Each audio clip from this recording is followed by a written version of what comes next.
It's time to be woke. Take off your shades. It helps see through the smoke. Cause the wicked hide behind the cloak. And if you stay in the mist, you gon' be soaked. So listen up, cause this hair of the dog. What's real, what ain't? Is this the fog or smog? Cause there's a difference when you breathe it in. So don't let the corporate media take you for a spin. This that morning show, they put you in the know. So I hope that you ready, cause all we do is go, go, go. Yeah, come get your info, you gon' be like, whoa. Hair of the dog, we bout that, ayy. We in the zone, we out here, yeah. Good morning, everyone. Welcome to Hair of the Dog. I'm Andy Kennedy. It is Wednesday. It seems like Monday for me, but it's Wednesday, so it's hump day, so it's good for all you working stiffs. So that's a good thing. I am back from the wilderness, back from my camping trip. Contrary to popular belief, I did not run out of beer. We ran out of maple syrup and poutine, but we did not run out of beer, so it wasn't all bad. Got a little bit of trouble on Sunday night when we were trying to get home. We had this major supercell rain, lightning, thunderstorm come through. And if you've ever tried to tear down a campsite in the pouring, driving rain that has lots of tall trees around in a lightning storm, then you won't know what I'm talking about. But it is not fun. And so, of course, it precipitated a decision by us to stay an extra night. And unfortunately, didn't get back in time on Monday for the show. So I apologize for that profusely. However, we are back now and we have our main topic for today, and we are going to be dumping a boatload of facts on you. And it's all to do with the current understanding of health insurance and what Medicare for all means for that industry.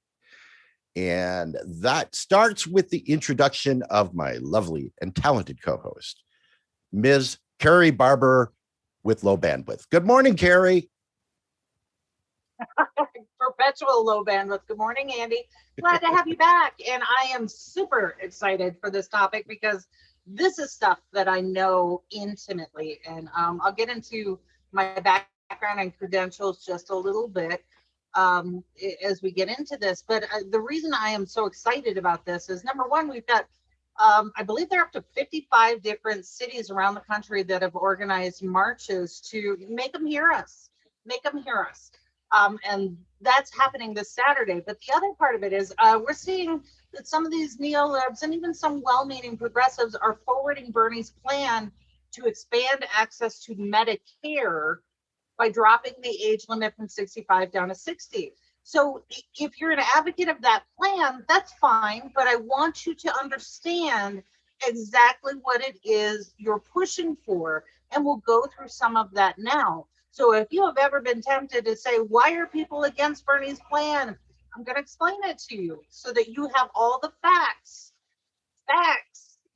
and can make a decision for yourself. If after you hear all of this, you decide, well, I'm still going to go with that, that's fine, that's your choice. But I want you to really understand how all of this works. And in this country, please don't feel bad if you don't understand how insurance works, because the entire system was designed to keep you from understanding it at a level where you can make an informed decision. So I'm going to go through some of that. And I know that some of our regular audience members are themselves independent consultants or insurance consultants for an insurance company. I want you to weigh in. If I say something that you feel is inaccurate or wrong, jump in. Let's have that conversation. But I am bringing all of my facts and links and citing sources, so you do the same. So that's kind of the setup for where we're going today, and there's a lot to talk about. So I'm gonna take a breath. any initial thoughts? Woo, that was a long one. Yeah. Period. Exactly.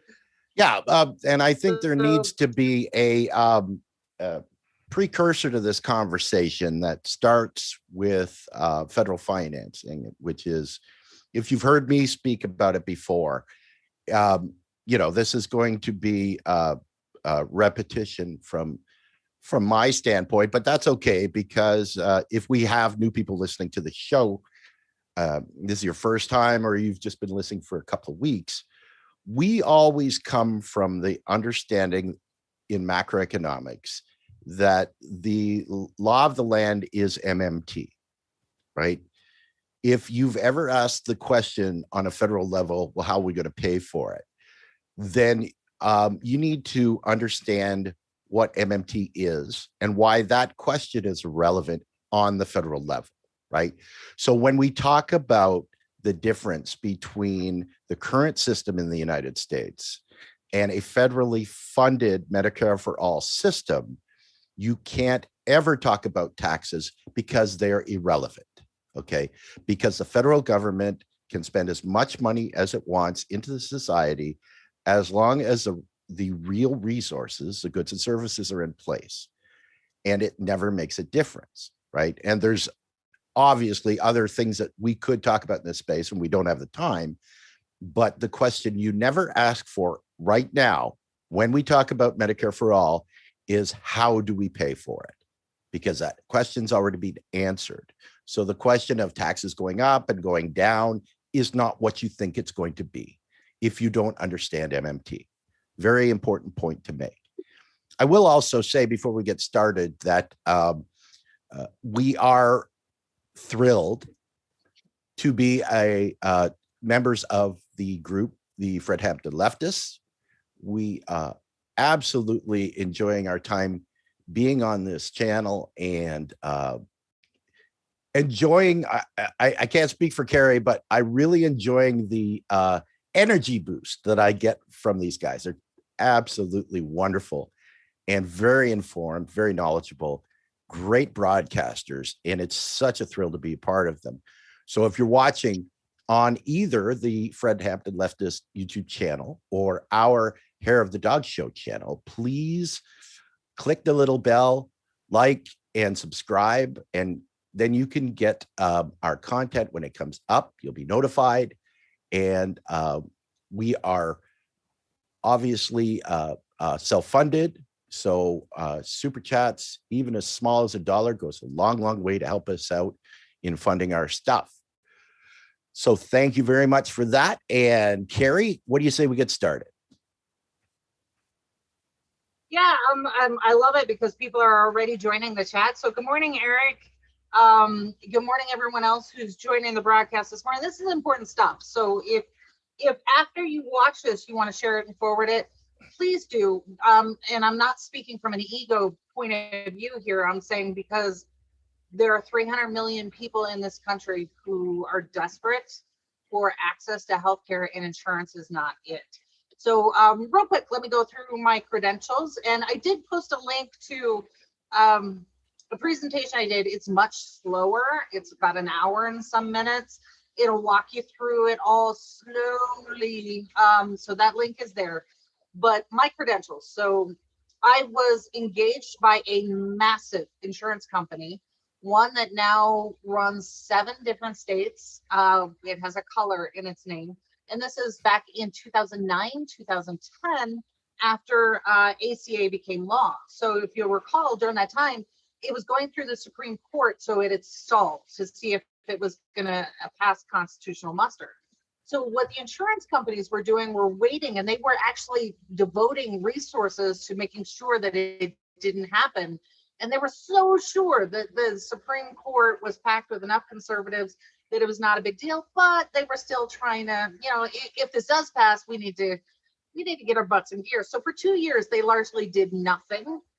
And then in the last 9 months, they really had to scramble. So I was brought in because I had to train their employees in all of their states who their customers were. Because prior to that, they never really had to talk to their customers. They never had to deal with their customers.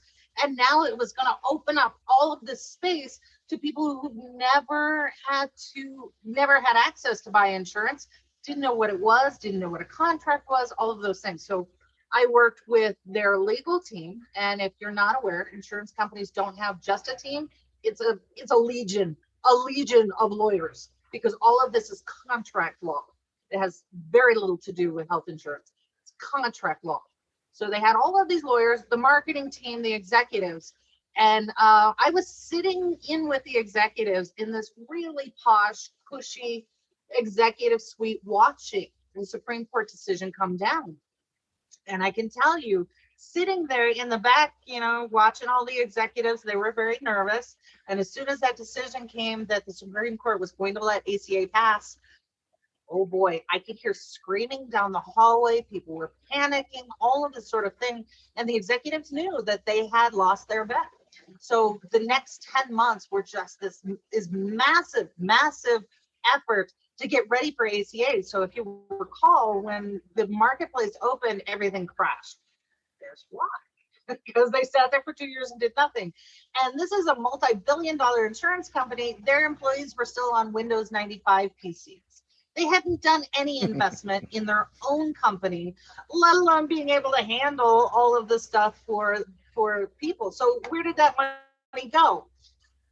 Here's what I can tell you. During the short time that I was there doing the work that I was doing, they rented out the Dallas Cowboy Stadium not once, not twice, but 3 times for a party.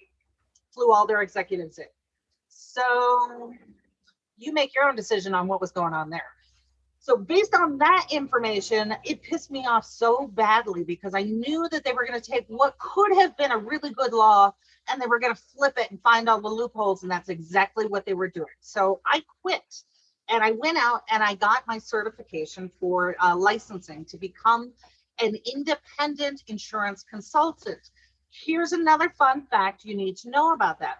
The exam that I took also gave me access, should I have taken that exam, to become an SEC, Security Exchange Commission licensed consultant. So those are the people who manage your 401ks and the big investments and all of those sort of things. Think about it. Why did I have to take the same exam in the same boat and have the same legal ramifications if I screw up? Why did I have the same level of fiduciary responsibility as somebody who's managing your big investment portfolios?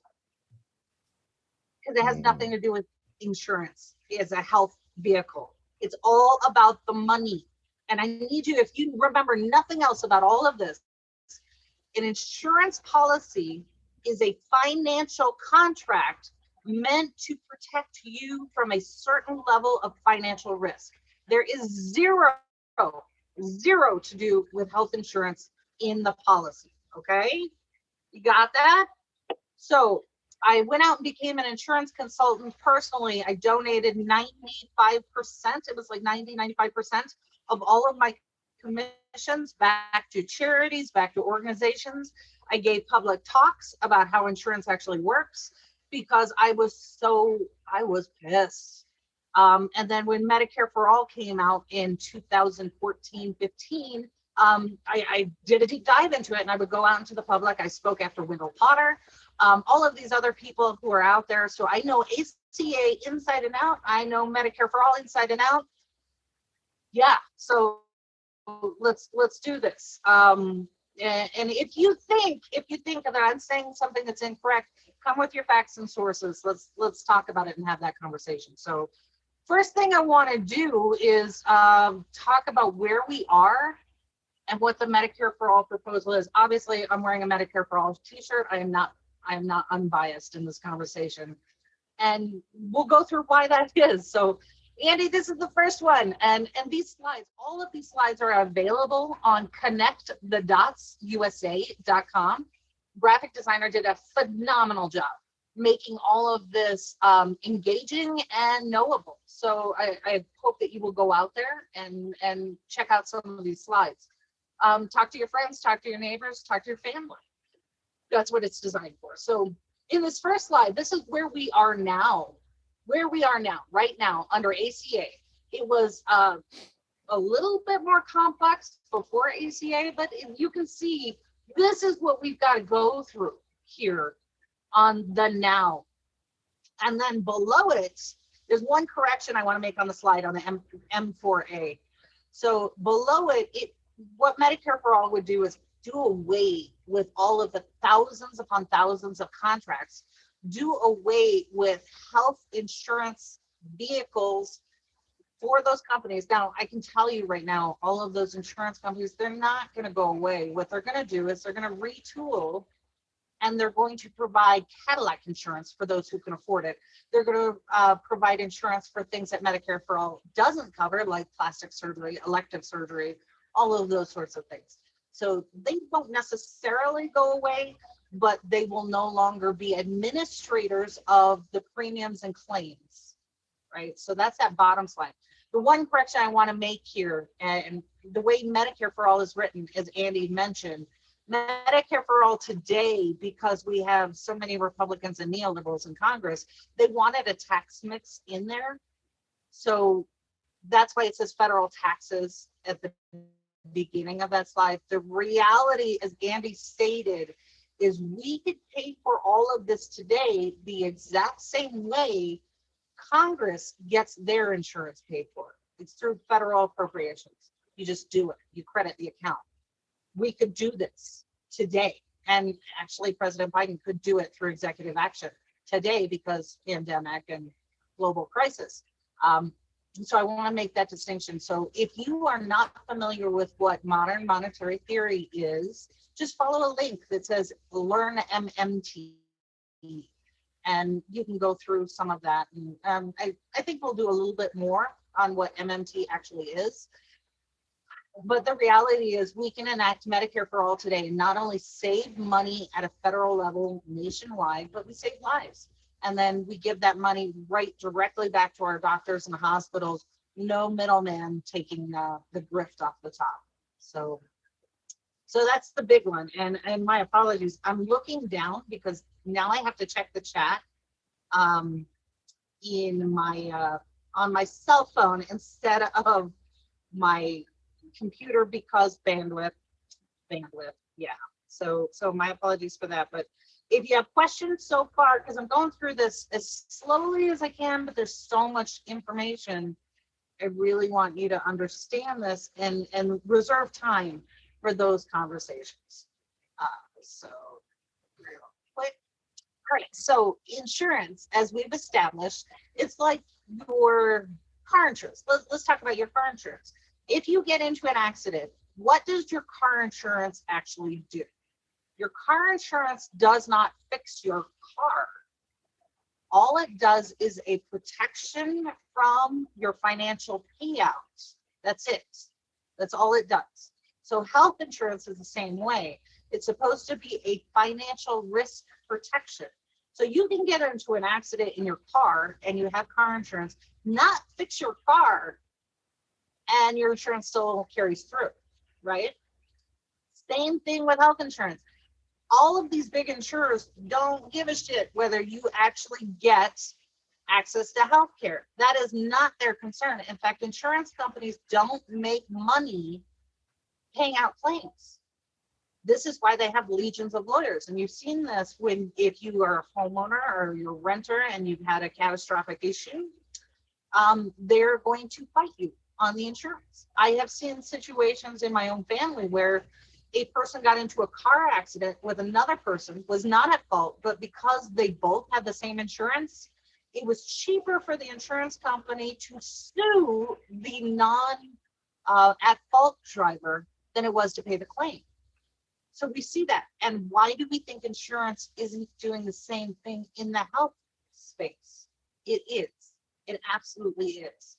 So I don't want to disparage ACA completely, because for those of you who never had to purchase an individual policy prior to ACA coming in, there were 7 pages of pre-qualifying events. These were like, if you had a heart attack, if you had a stroke, if you had basic allergies, like seasonal allergies, if you had thyroid issues, if you had surgery for something before, there were 7 full pages of tiny 9-point font, 4-column each, all of those conditions that they would put a rider on.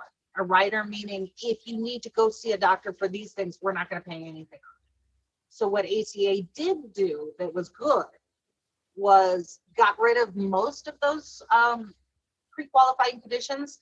Some of the areas where they didn't do anything was in your age bracket. So we went from insurance companies able to up your premiums every year, every time you had a birthday, to brackets. And it's like when you turn 35, if you're male or female, your insurance rate goes up. Again at 40. So it's like every 5 years, your insurance rate goes up, and that is part of the ACA, right? So one of the other good things it did was, as a female, I could not be charged more than a man, because they were always making the argument that women's healthcare costs more, and that's simply not true. So that went away too. So I just want to get those disclaimers in there. I am not totally against some of the provisions of ACA. It just didn't go far enough. The ACA was a way for the healthcare system to be slightly improved while not really costing any of the oligarch class and the large corporations any money. Yeah, that's exactly it. So I want to get to some of these comments, and some of you are really snarky this morning. My goodness. So Nice. Propaganda Live. Yeah, Propaganda Live says someone doesn't know how to use Restream. Okay, so let's back up because you weren't paying attention. Get your copy together. I am in a low bandwidth part of the country outside of a city. I am like one of millions of Americans who don't get broadband. Okay? So yeah, from my tone, you can hear what I'm actually saying. So Eric says these charts are really helpful in explaining the difference between our current system and Medicare for All. Right, Eric, so that again is connectthedotsusa.com. So go out there. And then Aspa Fallon says, insurance is a Ponzi scheme. Medicare for All is the insurance by taxes, but without the scheme part. Yeah, kind of. And again, the reality is we do not need the taxes. We don't need the taxes. Taxes are meant to guide behaviors at a federal level, they don't pay for these programs, right? So yeah, your taxes didn't go up to pay for the Trump tax cuts, right? So think about that just for a little bit. Or for the CARES Act, or for the bailouts of the banks, or, or for the free vaccines, or any of those things. Right. Yeah. Oh, yeah, absolutely. And then Eric is saying, I had to get my appendix removed several years ago and saw the bill with insurance and wanted to punch a wall. Yeah, and I actually had a client who had his appendix removed. So in the United States, we have these myths about it. You have to be seen for an emergency. Okay, here's how it works. They have to stabilize you. So one of my clients had an emergency appendectomy. He had to have his appendix removed or he was going to die. So they did this surgery about 11 o'clock at night, got him stable, and at 2 o'clock in the morning, kicked him out of his hospital bed. So he spent the night in his car in the hospital parking lot, waiting for someone to pick up the phone to come and drive him home. Okay. So I can go through parts and parcels of the ACA that were supposed to prevent that from happening, but I got to tell you, it still happens. It still happens. And the other part of insurance that you should know is it doesn't matter what network you're in. All hospitals and clinics are supposed to accept you because of an emergency, if it's a near life or death. But what we saw during the last year in COVID pandemic, people were trying to get access to care in an emergency situation. They couldn't breathe. They were dizzy. They were going through all these symptoms, and they were continually being turned away. Hospitals are not supposed to do that, whether you have insurance or not, whether you're in that network or not. And yet that is what we saw. So a lot of these are pieces that we really need to correct and understand that. So here's where it gets a little bit difficult. And I'm going to walk you through it slowly. Get your caffeine together, because this is going to be complex. So Andy, this is the next slide. What we pay for now. So this particular information applies to you whether you are direct pay on your own policy, whether you went through healthcare.gov, or whether you're getting it through an employer. All of these numbers are the same. The difference is if you were with an employer, they are covering a portion of this cost, right? So what happens is every year, every 2 years, the HR department sits down with their evergreen insurance company. Usually it's the same one over and over again because they're not shopping around like that.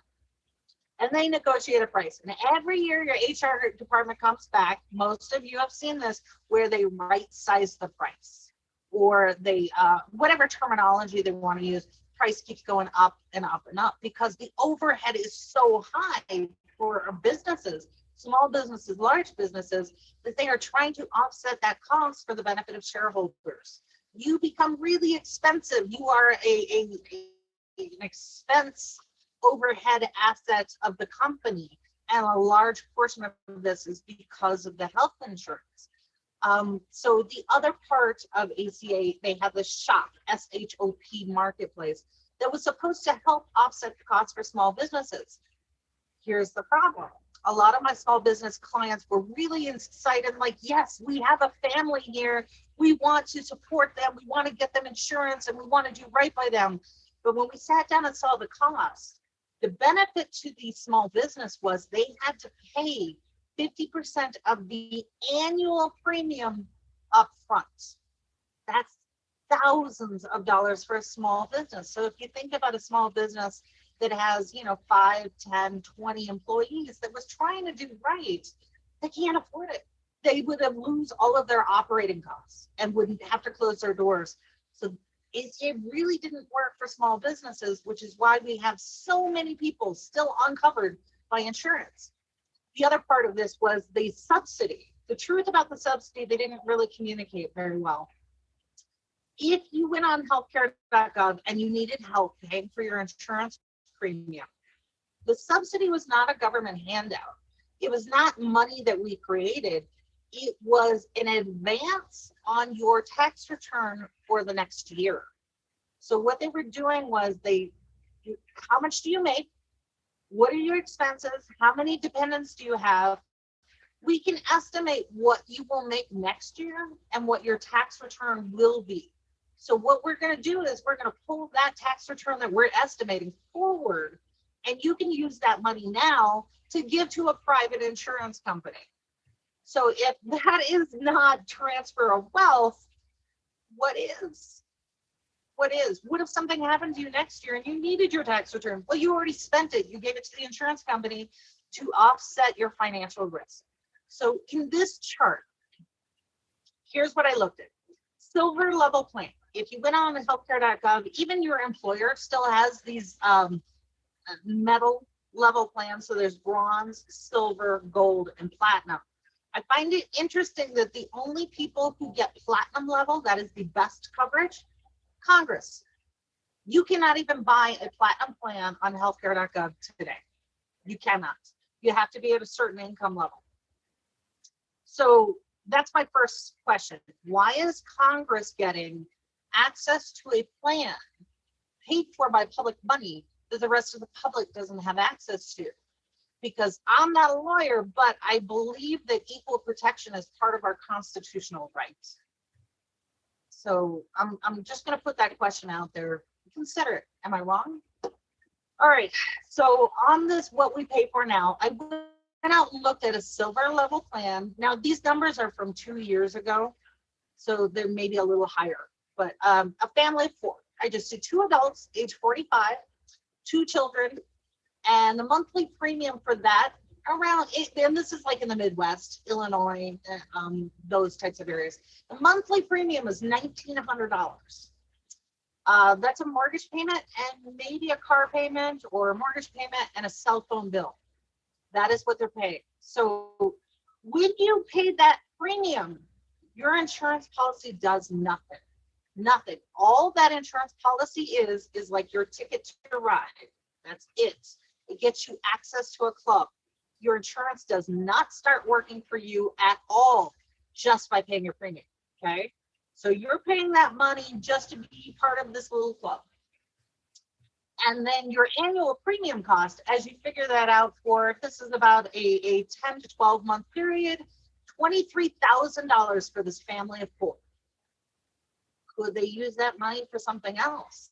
Is it any wonder why we have no retirement savings? Look at what they're paying just for access to a club. So when I say the club, this is the insurance companies are supposed to go out and gather a network of doctors and hospitals to give you a discount. So they're going to give you a coupon while you're paying your premium. So if I'm a doctor and I normally charge $400 for a consult, and let's say one of the big insurance companies says, hey, we want you on our network and we're going to bring you all these customers, and we want you to charge us only $200 for that consult. All right, fair trade. So instead of you getting the $400 charge just by paying your premium, you get that coupon discount of $200, right? So when you go to your doctor, you may have a copay. Your copay then goes to your deductible. Any extra charges then get credited to your deductible, but they're still your cost. You still pay them. And that is because your insurance has not started working. The other problem with this is I was involved in Illinois with a massive complaint in 2014, I think it was 2014-15. What happened was Blue Cross Blue Shield had this robust list of networks, doctors, and hospitals. And as I was going through these lists with my customers, if they said, okay, here's my family doctor, I want to get a policy that includes my family doctor, I would go to the doctor's office and see who they were contracted with to make sure that I was giving my customer the right policy. And I found over and over and over again that the list that Blue Cross had on their website was not accurate. So had I given this policy to my customer and said, yep, they're here, no problem, then they would have had to switch doctors or lose their policy or lose insurance altogether. So knowing some of these people who still work there, I called the head of the marketing department. I had called a couple of lawyers. I called a couple of executive managers. I said, hey, your website's not up to date. And I'm not going to name names, but the executive of the marketing department at that time said, yeah, we know. So what they were doing was a bait and switch. And so I joined in with other consultants as a whistleblower. And what happened that year is when open enrollment ended, they had to do a special open enrollment to release people from these insurance contracts because they themselves had done a bait and switch. They weren't fined, just had to do a special open enrollment in Illinois. So keep that in mind when you talk about, yay, this insurance network is great, all of this, all it is a coupon. That's it. So let's talk about deductibles on your insurance. And if you own insurance, like just like your car insurance, you have a deductible. You have to pay the first, whatever it is, $250, $500, $1,000 before your insurance even starts to work. Health insurance is the same way, except every policy has 2 deductibles, some have 3. So the most common is you've got a deductible for health and a deductible for your prescriptions. Some policies, and you may want to look at your contract, some actually have a 3rd, and it depends on where it goes through. So what this means is not only are you paying the premium just for that discount coupon, but then on top of it, you have to pay the deductible. And whether it's a family or individual deductible, if it's an individual deductible, that means that I have to meet the deductible and anyone else who's on my policy. So for this family, you're paying the premium costs, and that's your total annual. The deductible for the individual is $2,200 on top of that. Okay, so just because I've met my deductible, let's say my spouse hasn't or one of my kids hasn't, now I got to pay more, right? So let's say I break an ankle. I'm probably going to meet my deductible. And now my insurance has a different mix just for me. But the rest of my family and those covered on it, they haven't met their deductibles. So they're still in the coupon phase. Okay, everybody got that? Now, if it's a family deductible, then they group everybody together. And that's a little bit better. So your max out of pocket for this on an individual plan, that becomes important. Because your max, that's the move, max out of pocket. So the most that you could be charged for a deductible on this particular silver plan is $14,000. So that means I would break an ankle. Let's say my kid playing soccer or football breaks an arm. We just have a really bad year. So I'm paying that annual premium of $23,000 plus the max out of pocket of $14,000. So that is your annual risk for the year of $37,000 just for healthcare. And these aren't even big things. This is not cancer, heart attack, stroke. These are just small things. Let me take a break. Okay, so and then for this family, I factored in their subsidy. I gave them a subsidy. They were going to pull their tax credit from the next year into this year to pay for it. So they were getting $695 a month, woo, to pay for their premium. Their outlay on a year where they're just using their insurance as intended is $29,000. $29,000. That's the ACA. That's what we did. That's where we are. Carrie, So I have a headache now.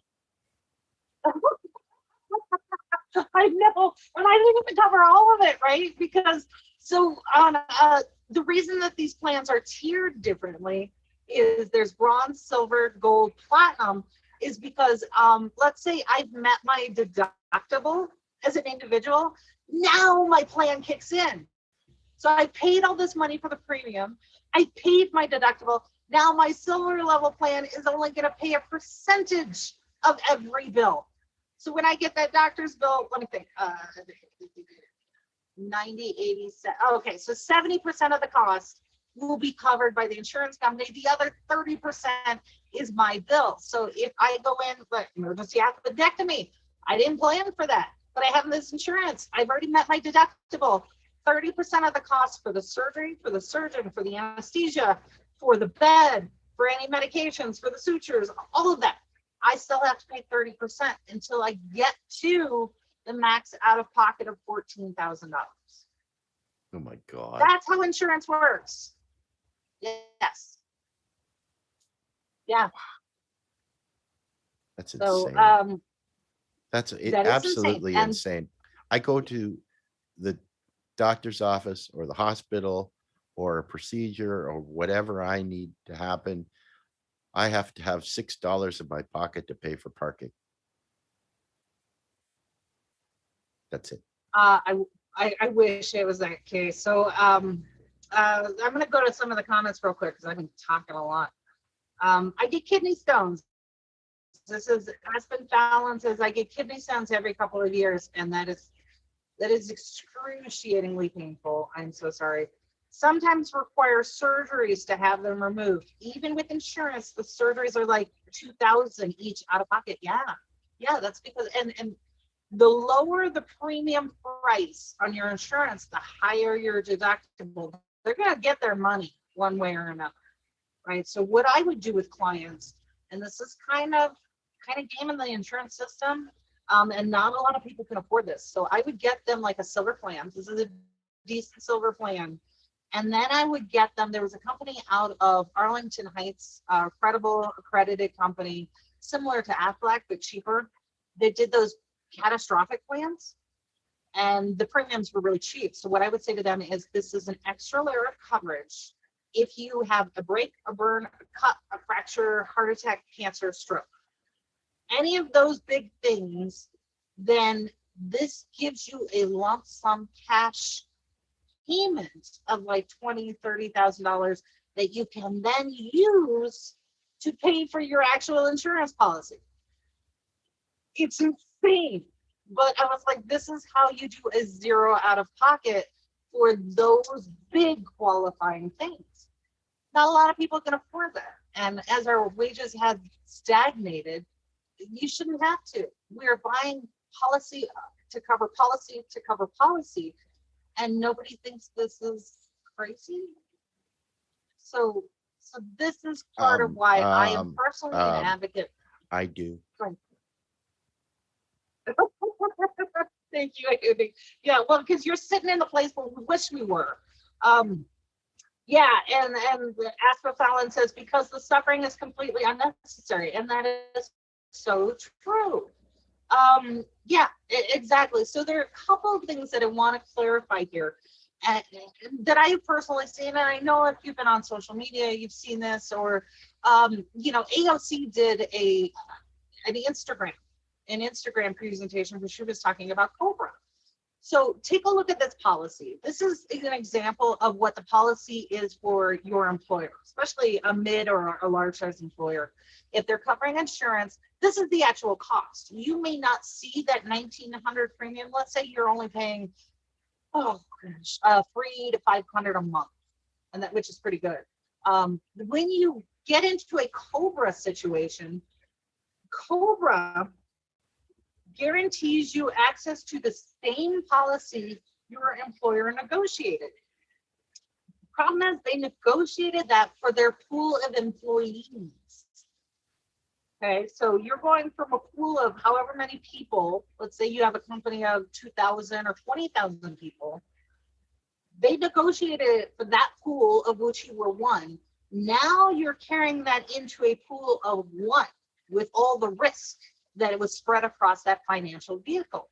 So your premium cost went from maybe you were paying 10, 20, 30% of the policy to 100% of the payment, which is why COBRA is so expensive. So what she was talking about is this program, a part of COVID that really didn't get talked about, where the premium payments were supposed to be covered until September 30th. So not a lot of people knew that. If you got laid off or your company closed its doors or whatever else, your HR department was supposed to give you information on COBRA, and that the federal government was going to pay the employer to make those premium payments for you just until September. So it was a Band-Aid. It was a tiny Band-Aid for the COBRA payments. Problem is, we're in July. Why is she doing this presentation now? Like, I'm happy she's talking about it, but God damn, why didn't you do it last year? What? So all of those are ending at the end of September. And oh, by the way, we have an end to the eviction moratoriums and everything else. So there's that. The other thing that I want to talk about is advocates now are pushing Bernie Sanders' plan for Medicare expansion.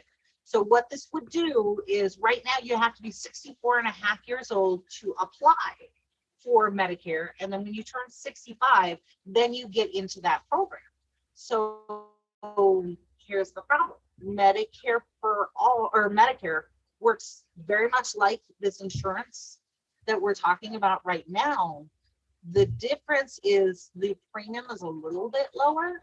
So under Part A, when it first came out, we talked about it last week, that this plan was originally for military service members and their families. So what they did is, we want to cover everything for a hospitalization.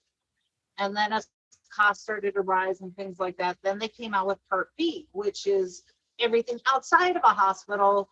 We want to cover part of that. And then costs continue to rise. So then they came out with these letter plans. This is where the insurance companies got creative. Well, Part A and Part B is federal. Everybody gets these, everybody, when you turn 65. But there are some expenses that are not covered. So the insurance companies came up with these extra vehicles. These are Part F and G and the Advantage plans and all of the other things that came with it. And then under Bush, we got a Part D, D for drug. Here's the problem. And this, I'm going into my professional opinion. So you take this for how you see it. Under Medicare expansion, we have a number of issues. Number one, in Part D, you have a donut hole. So think of a donut, and when you start getting your prescriptions covered, you have to pay a certain amount. I forget the exact number. I think it's $2,500. So we're talking about people usually on a fixed income. They're trying to retire. Most of them are able to retire. Some aren't. But they're on a fixed income. So you're probably going to need some medication, things like that. So you've got to pay a certain amount of that. That's the deductible that we talked about. But then once you get to that donut hole center, your insurance drops out. Medicare drops out completely. And you got to cover that cost by yourself up to, I believe it's $4,300. And then once you get to the other side, then Part D picks up again. It's insane.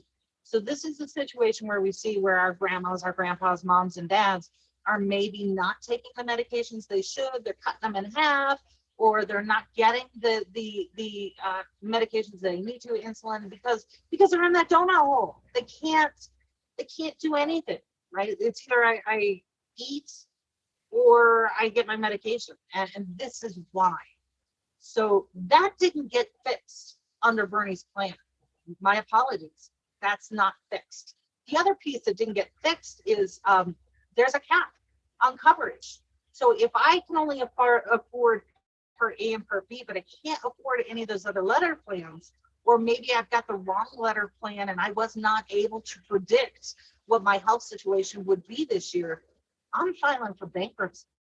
And I included a ton of links about the bankruptcy rise in this country. So we've seen it go up for our seniors who are on Medicare by over 200%. These are our moms and dads, grandmas, grandpas. If Medicare for all, or Medicare is so great and covering so many, which arguably it's better than regular insurance, but it's still not enough. We have seniors who are literally going bankrupt, losing everything. That, and again, is another transfer of wealth, and that's not okay. That's not okay. So then the third piece of my critique on Medicare is, in case you haven't been paying attention, since 2012, I have been watching state after state bring lawsuit for a Medicare Advantage plan. So this is my personal opinion. When I was a consultant, all of these insurance companies gave me access. I had to take their exams and certifications above and beyond what the Fed said. And then they would offer me, would you like to become an Advantage member for our over 65 market? And so I went in and looked at it, and I looked at some of the certifications and things that I had to do.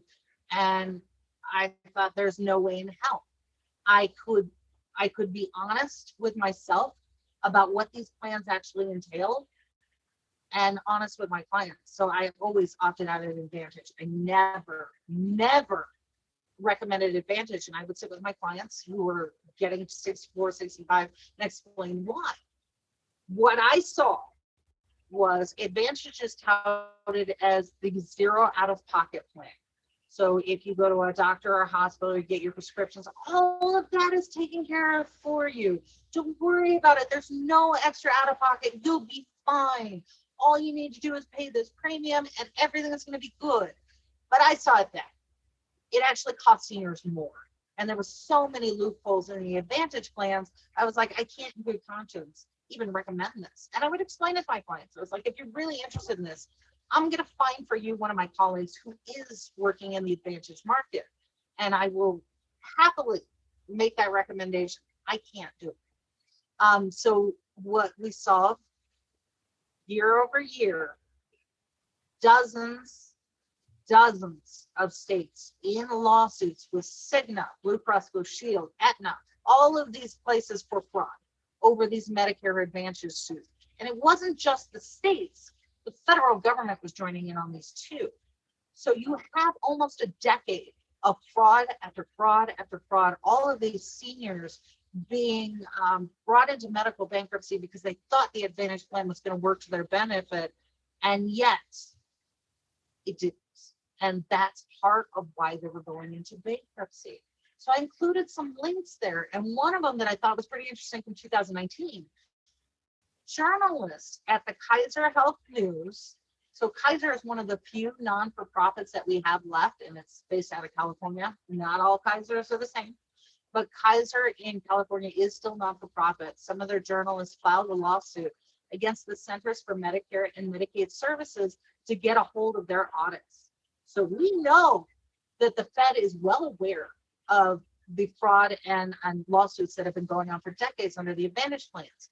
Why haven't they done something? Why haven't they done it? I mean, I recall when it took 2 Tampered Tylenol pills to take that product off the market, yet they still keep these Advantage plans out there, state after state after state. So I posted a link to the one in Texas, Pennsylvania, California had a few. There are just dozens of these, and the Fed knew. So here is my overall critique of expansion of Medicare to 65. If you know this, if you know that there are fraudulent examples in Advantage plans, if you know that the donut hole loophole still exists in prescriptions, if you know all of these things that are still a problem with Medicare, and the caveat is we're going to expand hearing aids and vision and dental, and you're okay with still sending more of our seniors, some of our most vulnerable people, into this, shame on you. Because to me, this is just to make you feel better, not necessarily to fix things. And I get that there's some people who are saying that, well, my grandma and my grandpa, they really need this. And I get that, but buyer beware, because I am on Medicare right now. And I gotta tell you, it's better by that much. I had to pick up a private plan so that I could afford to use my Medicare. And I had that ability through my husband's employer. That's Not insane. everybody's got that. Right. So when we talk about expanding the existing program without fixing the problems, you are condemning people to risk. And this is why I need you to understand what insurance actually is, what it does. You need to fix Medicare, and we need to expand it to everyone. So, Andy, let's get back to the financials on this, because I know a lot of people, and I've seen conservatives, I've given insurance talks to my conservative neighbors, red districts, Trump voters, all of those people, and I really want them to understand it. Under the current HR 1976, it does include taxes. And what they are being told, and of course, our neoliberals and blue MAGA, they're also being told your taxes are going to go up. Don't fall for it. Your taxes are going to go up. Well, let's calculate what your tax is now. So my tax calculation, Andy, this is get your calculator ready. We're up and going. What are you paying now? Awesome. For your tax equivalent. My number is 32%. 32% of all of my income goes to a tax equivalent for insurance.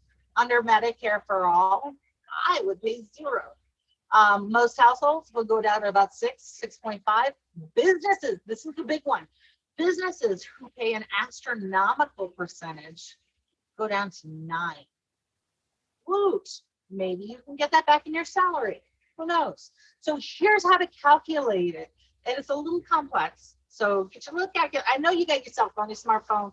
You got a calculator on your PC, wherever you're watching this morning. This is how you're going to do the calculation. What are you paying for now in insurance? So if you're paying for it through your employer, you get it taken out either monthly or bi-monthly. So if it's bi-monthly, what do they take out? Is it like 200, 300? Multiply that by 2, and then multiply that by 12. That is what you pay every year for enjoying the benefits of being part of the club. That's your annual cost. Now your deductible. Remember, we talked about deductibles. That's your prescription. And what is that number the insurance company wants you to meet before they will actually start doing a damn thing for you? So if you pay less, if you went for one of the cheaper plans, your deductible is going to be higher, right? So it'll probably be around 2,500, 3,500, in some cases 5,000. So add that to the amount of your annual cost.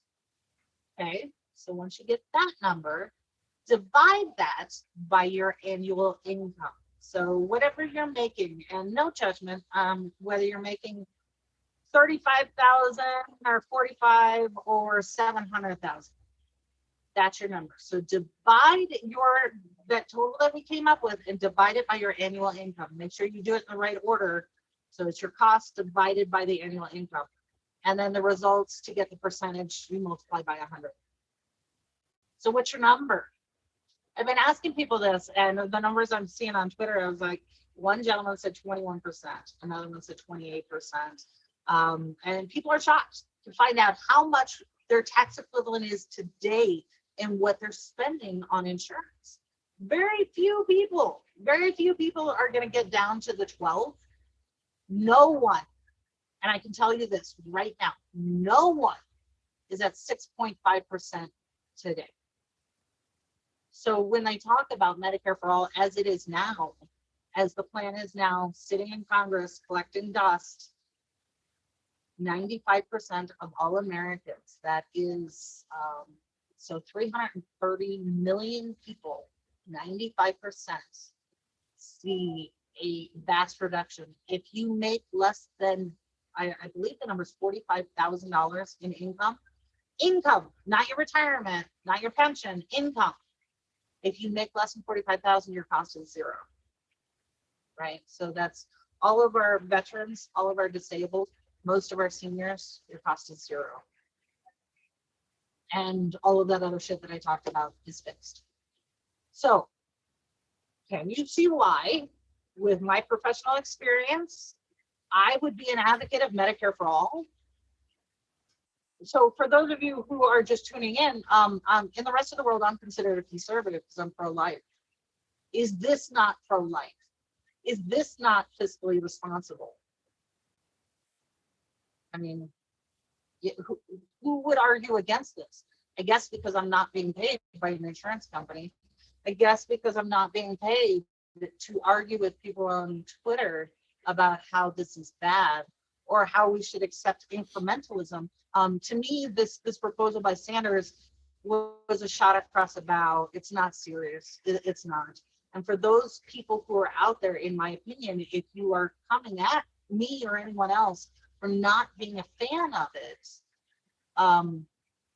you're not being genuine, or you don't understand exactly what it is you are advocating for. Or you're being right? nefarious. So,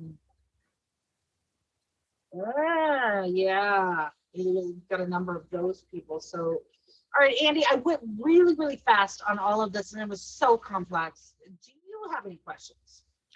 Yes. Do you have any Advil?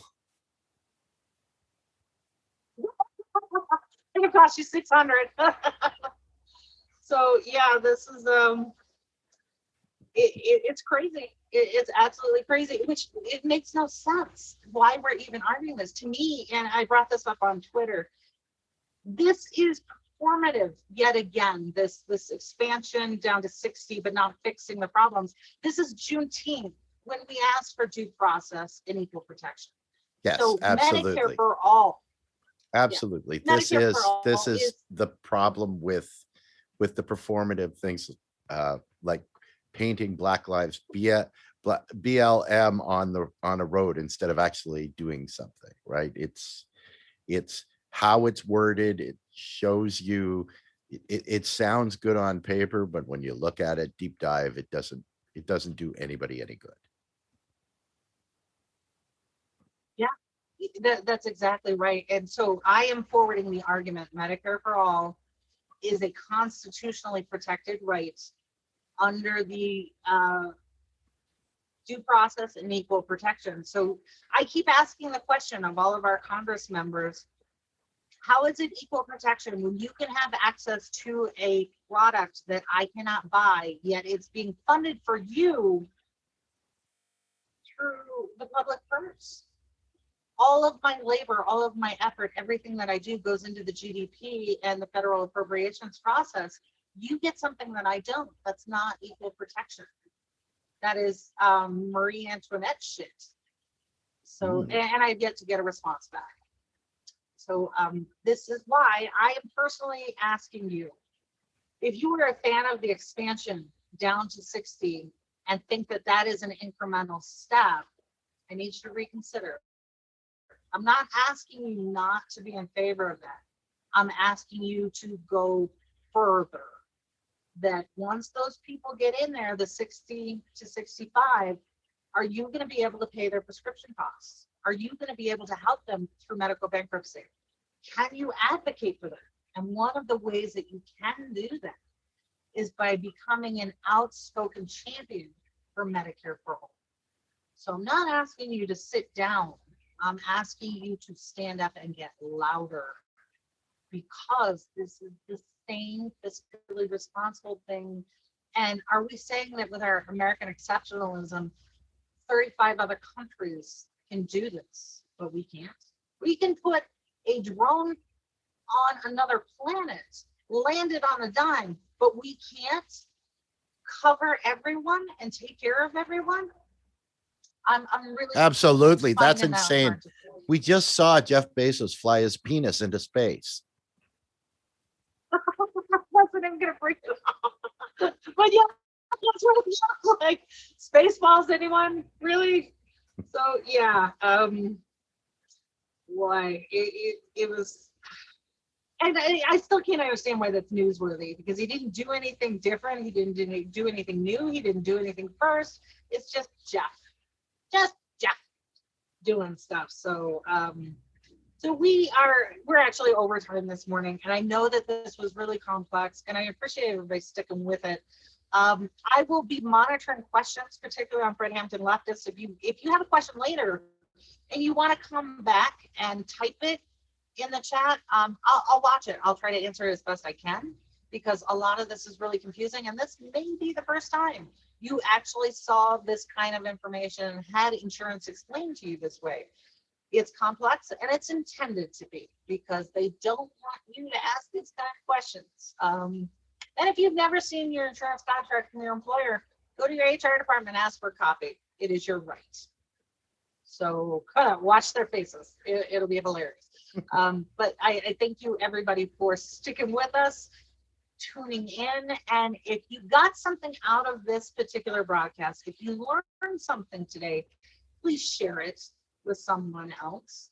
Please reach out to friends, family, neighbor. Make sure that they understand it too, because we have so many who are completely in the dark about how this stuff works, and we need to not. So thank you. That's it for me, Andy. What do you got? Well, that was a wonderful segment, Carrie. It was heavy on the facts and a little bit hard for a Canadian to follow, but kudos to you for your dogged research and ability to convey that information, that very important information to people. And I'm in awe of your talents always. And on that note, I would just like to say thank you for watching, everyone. Please support the March for Medicare for All. It is on in 3 days. Big announcement yesterday was that Susan Sarandon is now going to be a guest speaker. This is gaining some major speed. Don't listen to the detractors. They only have a nefarious intent. This is a very important part of us moving forward as progressives in this space. And on that note, I would just like to say thanks again for watching. Enjoy the rest of your Wednesday, and we will see you here bright and early on Friday morning. Take care. We bout that, ayy. We in the zone, we out here, yeah. Spitting the facts, how it's supposed to be. Hair of the dog, we keeping it G.